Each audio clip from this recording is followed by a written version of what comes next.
যুক্তরাষ্ট্রের প্রত্যক্ষ মদদে মধ্যপ্রাচ্য ধ্বংসের মিশনে নেমেছে ইসরায়েল। গেল ২০ মাসেরও বেশি সময় ধরে ফিলিস্তিন ছাড়াও মধ্যপ্রাচ্যের আরও ৪টি দেশে একের পর এক হামলা চালিয়েছে দেশটির প্রতিরক্ষা বাহিনী আইডিএফ।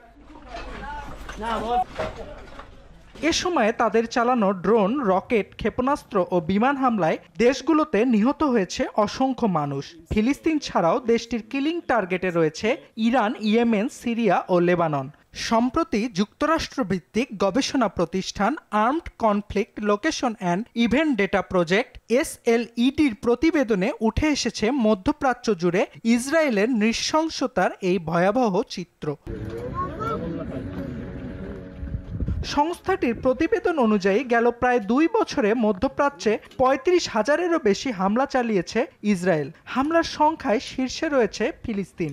এই সময়ে উপত্যকাটিতে অন্তত ১৮,২৩৫ বার হামলা চালিয়েছে ইসরায়েল। দ্বিতীয় অবস্থানে রয়েছে যুদ্ধবিধ্বস্ত দেশ লেবানন। সেখানে বাহিনীটির চালানো হামলার সংখ্যা প্রায় ১৫,৫২০।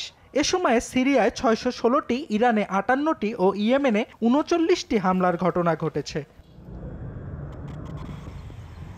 প্রাণহানির দিক থেকেও শীর্ষে রয়েছে ফিলিস্তিন।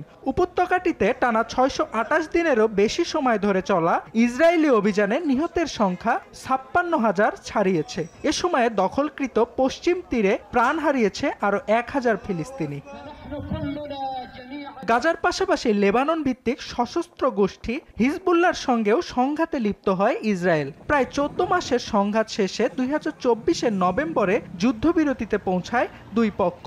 এই সংঘাতে নিহত হয় হাজারেরও বেশি মানুষ। ইয়েমেনের হুতি নিয়ন্ত্রিত এলাকাগুলোতেও হামলা অব্যাহত রেখেছে ইসরায়েল। দ্বিতীয় মেয়াদে ডোনাল্ড ট্রাম্প মার্কিন যুক্তরাষ্ট্রের ক্ষমতায় আসার পর থেকে দেশটিতে হামলার মাত্রা বাড়িয়েছে ইসরায়েল। এছাড়াও গেল ৬ মাসে সিরিয়াতেও ২০০-রও বেশি হামলা চালিয়েছে নেতানিয়াহু প্রশাসন।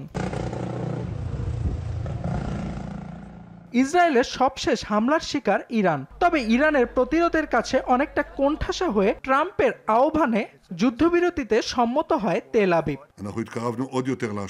অর্ণব প্রসাদ, RTV।